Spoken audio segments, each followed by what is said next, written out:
এই যে 50 লাখ বেড়েছে, এটাও ভাঙড়ের মানুষের ক্রেডিট। 294টা বিধায়কের 50 লাখ করে 5 বছরের কাজের ক্ষেত্রে বেড়েছে।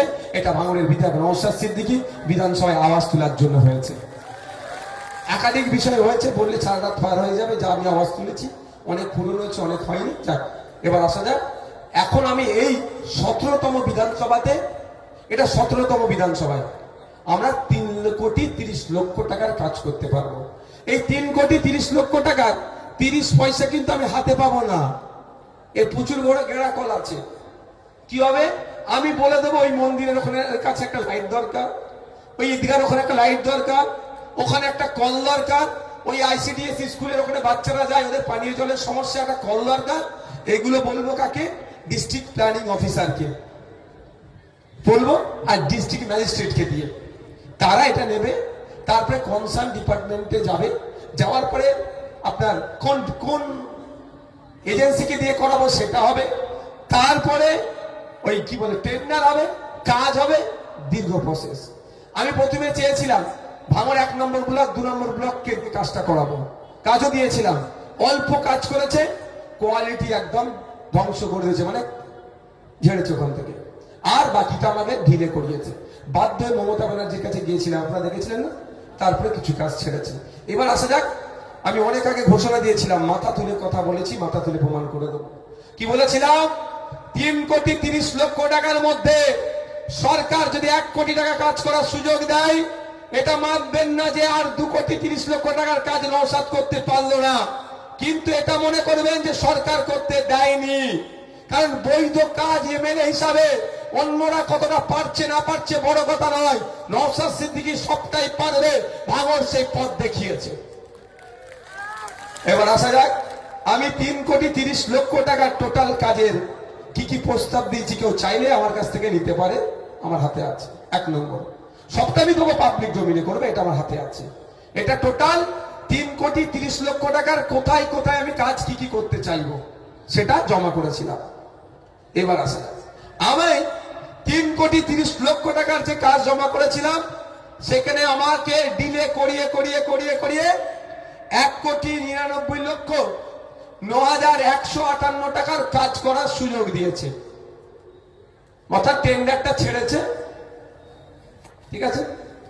থাকলো তাহলে প্রায় 1 কোটি 30 লাখ টাকা, তাই তো? বাকি থাকলো, নওশাদ সিদ্দিকী বলেছিল 30 লাখ বাকি থাকলে বাড়ি থেকে এনে করে দেবো, আর 3 কোটি বাকি থাকলেও বাড়ি থেকে করে দেবে, ঘোষণা দিয়েছিলাম তো।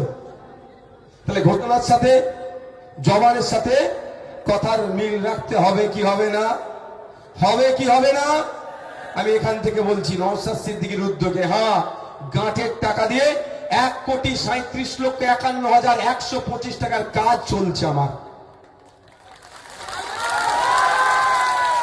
কি বলছি বুঝতে পারছেন না? তালিটা ছোট হয়ে গেল ভাই। 1 কোটি 37 লক্ষ টাকা ভাই বাড়ি থেকে দিতে হচ্ছে। কথা দিয়েছিলাম, কি বলছি কি বলছি বুঝে আসছে? 3 কোটি 30 লক্ষ টাকার মধ্যে 1 কোটি 99 লক্ষ 9,158 টাকার কাজ টেন্ডার ছেড়েছে, কাজ হয়েছে। কিন্তু বাকি প্রায় 1 কোটি আমি আরো 6,60,283 টাকার এক্সট্রা কাজ করে দিচ্ছে আমার 3 কোটি 30 লাখের ওপরে। ভালো করে বোঝার চেষ্টা করো, হিসাব নালে গুলিয়ে যাবে। প্রথম কথা হচ্ছে, আপনাদের এখানে হিসাবে 5 বছরে একজন এমএলএ 3 কোটি 30 লাখ টাকার কাজ করবে, তার মধ্যে সবটাই সরকারি টাকা। সরকারি টাকায় কাজ প্রায় 2 কোটি টাকা। তাহলে 1 কোটি 30 লক্ষ টাকা কোথায় গেল? আমি ঘর থেকে এনে দিয়ে কাজ করেছি। এবার কোথায় কোথায় কাজ করেছি না করেছি না প্রশ্ন থাকতে পারে তো, এটা তো বড় প্রশ্ন, এটাই বড় প্রশ্ন। তো সেই প্রশ্নগুলো যদি শোনার এনার্জি থাকে ভালো কথা, আমি একটা একটা করে বলতে পারি। আর নাহলে মিডিয়া বন্ধুরা যদি জানতে চান, আমি ছবি তুলে আমি দিতে পারি। তার আমি অঞ্চল ধরে ধরে বলবো কি? হ্যাঁ, অঞ্চল ধরে বলি, পার্টিকুলারটা মিডিয়া বন্ধুদেরকে আমি কাগজ দিয়ে দেবো। এটা হচ্ছে বামনঘাটা অঞ্চলে। বামনঘাটা অঞ্চলে 10,27,527 টাকার কাজ আমি করেছি। এমএলএ ল্যাডের। ঠিক আছে, কি কি করেছি মিডিয়ার বন্ধুরা জানতে চাইলে ছবি নিতে পারে না। এবার আসা যাক চালতাবেরিয়া অঞ্চল। চালতাবেরিয়া অঞ্চলে এমএলএ তহবিল থেকে 27,44,400 টাকার কাজ করেছে। আচ্ছা, এটা কি এটা এটা 2,86,000?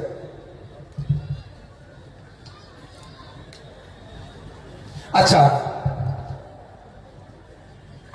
আর চালতাবেরিয়া অঞ্চলে আমার যে গ্যাপটা রয়ে গেছে 1,30,00,000 টাকা পূরণ করতে হবে, তো ওর মধ্যে 2,86,800 টাকার আমি কাজ করেছি আমার নিজের টাকা দিয়ে।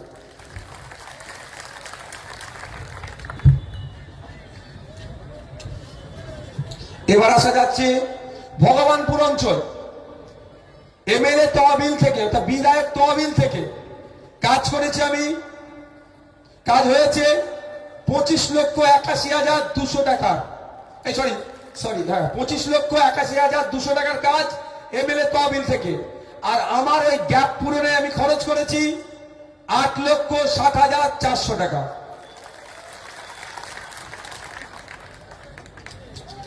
এবার আসি পোলেরহাট 1 নম্বর অঞ্চল। বিধায়ক তহবিল থেকে 17,20,800 টাকার কাজ।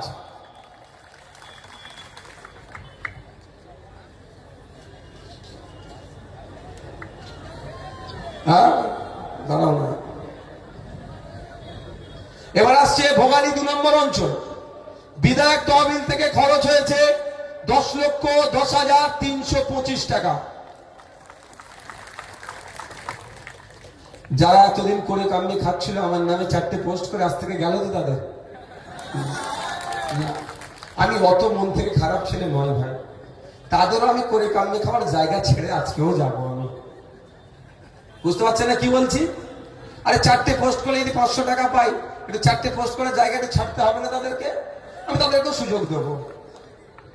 এবার আসা যাক প্রাণগঞ্জ অঞ্চল। এমএলএ তহবিলের মোট খরচ 13,10,400 টাকা। আর আমি আমার উদ্যোগে যে খরচ করেছি 17,20,800 টাকা, মানে এমএলএ যাদের থেকে বেশি টাকা। এইবার আসছি আমি বেহাতে 1 নম্বর অঞ্চল। বিধায়ক তহবিলের মোট খরচ হয়েছে 5,73,600 টাকা। আর আমি আমার উদ্যোগে যেটা হয়েছে 8,60,400 টাকা। ওরা দেখতে পাই না কেন বলুন? আমি তো ফিতে কেটে উদ্বোধন করি না, চুপচাপ কাজটা করিয়ে নিয়েছি। কয়েকটা জায়গায় জানতে পেরে একটু ডিস্টার্ব করছে, কাজ সেগুলো চলছে। আচ্ছা, এই পালানো কাগজ পালানো।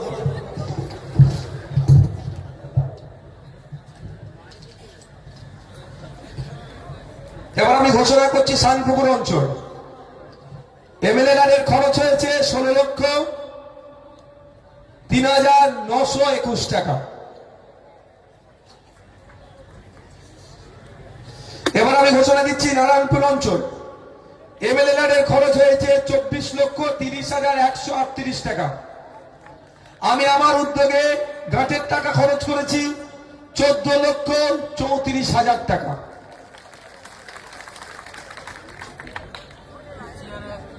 আমার বড় ভাইদের একটা ঘোষণা দিয়েছিল হসপিটালের কথা, জমির সমস্যা নিয়ে হয়ে উঠতে পারেনি। তবে আমি কথা দিয়েছি, আপনাকে একটা কথা দিয়ে দিতে পারি, সৃষ্টিকর্তা যদি আমাকে প্রাণে বাঁচিয়ে রাখে, ভাঙড়কে বড় ভাইজানের স্বপ্ন আমি পূরণ করবো দায়িত্ব নিয়ে। আর যদি কোনো সহায়তায় ব্যক্তি অন্তত জমির জন্য এগিয়ে আসে, তাহলে তো শোনাই সহায়তা। আসা যাক পোলেরহাট 2 নম্বর অঞ্চল। বিধায়ক তহবিল থেকে মোট খরচ করছি ওখানে আমি 11,04,581 টাকা। আর বিধায়কের আমার নিজের উদ্যোগে যেটা খরচ করছি 14,34,000 টাকা।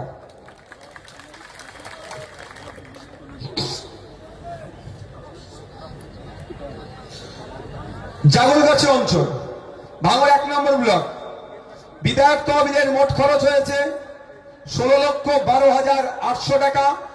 আর আমি আমার উদ্যোগে খরচ করছি ওখানে 22,94,800 টাকা। জাগলগাছি নেতারাই বেশি হই করে না, এটা নিয়ে ওখানে 16, 22, 38 প্রায় 39 লক্ষ টাকার কাজ হয়েছে। আব্দুল সেলিম, তোমরা বেশি কাজ করেছো, আব্দুল মান্নান ভাই, ইমরান ভাইরা।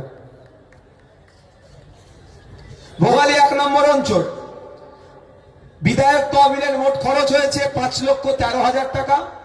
আর আমি আমার নিজস্ব উদ্যোগে খরচ করছি 22,94,400 টাকা।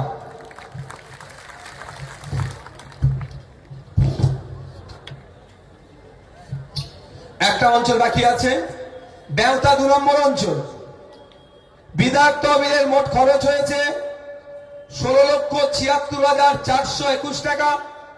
বিধায়কের নিজস্ব উদ্যোগে মোট খরচ হয়েছে 11,47,200 টাকা। মোট 3,36,60,283 টাকা। একটা 5 বছরের বিধায়ক 3,30,00,000 টাকা হয়, একদিকে 6,60,283 টাকার এক্সট্রা কাজ হচ্ছে। আর সাথে সাথে এটাও বলে রাখি 1,37,51,125 টাকা ফুরফুরা শরীফ থেকে নিয়ে এসে আমি খরচ করছি। ঠিক আছে বন্ধুগণ, এবার আপনাদের একটা কথা বলেছিলাম কি, বাড়িতে বাড়িতে খামে ভরে লাস্টে ফ্ল্যাশিংটা হবে তো নাকি? কারণ এনার্জি লস হয়ে যাচ্ছে না তো? আজকের পর থেকে বুক ফুলিয়ে চলতে পারবে তো? বুক ফুলিয়ে চলতে পারবে তো? এতটুকু মাথায় রাখবে, আমাদের পার্টির যিনি জন্ম দিয়েছেন তার নাম আব্বাস সিদ্দিকী, যে কারো কাছে মাথা নত করেনি, কোনো অন্যায়কে প্রশ্রয় দেয়নি। তার ছোট ভাই যদি কোনো অন্যায় করে যেমন তারা মারে, ঠিক তার কালিমুল ওয়াহিদুল আসাদুল সাদা যারা আছে তারা অন্যায় করলে একই ভাবে তারা দেয়, সবাইকে সমান চোখে তিনি দেখেন। তার আমি ছোট ভাই, একটু মাথায় রাখ। এবার কি বলতে যাচ্ছিলাম গো, সব ভুলে যাচ্ছে। এনার্জি লস হয়ে যাচ্ছে না তো কারো? লাইটিং হবে। এবার আপনাদের বলি, তাহলে সরকার আপনাকে মাত্র 1,99,00,000 টাকার কাজ করতে দিল, 1,30,31,00,000 টাকার কাজ করতে দেয়নি। অন্যায় করেছে কি করেনি ভাঙড়ের মানুষের সাথে? বলেন, আমি দিয়েছি আলাদা কথা, কিন্তু অন্যায় তো করেছে। যদি এই টাকার কাজ না করতে হতো তাহলে তাকে লসে রান করতো ভাঙড়ের মানুষ। তাহলে এই ভাঙড়ের মানুষকে জবাব দিতে হবে সরকারকে। এই নির্বাচনে জবাব দিতে হবে কি হবে না? জবাব দিতে হবে। হ্যাঁ, জানিয়ে রাখি আপনাদের, কয়েকটা কাজ যেহেতু নির্বাচন ঘোষণা হয়ে গিয়েছে, ইনকমপ্লিট আছে কাজ, সেগুলো চলছে। নির্বাচনের বিধিনিষেধ কিছু থাকে, তার মধ্যে গেলে তাহলে আমার নামে আবার কি হবে বলুন তো? কি হবে? আমার নামে আবার মামলা দিতে সুবিধা হবে। আমি তো নির্বাচনী বিধির বাইরে যেতে পারি না, কিন্তু আপনাদের বলে যাই, সবের ডিটেলস আমাদের কাছে আছে। আপনার নিশ্চিন্তে থাকবেন, যে মনে রাখবেন আপনার বিধায়ক 5 বছর 17টা মামলা খেয়ে 42 দিন জেল খেটে নিজের সিটডারাকে বিকিয়ে দেয়নি, কারো কাছে মাথা নত করেনি। আর 1,500 টাকার ভাড়া খাটা নেতাদের কাছে মাথা নত করবে না। আপনি নিশ্চিন্তে থাকুন।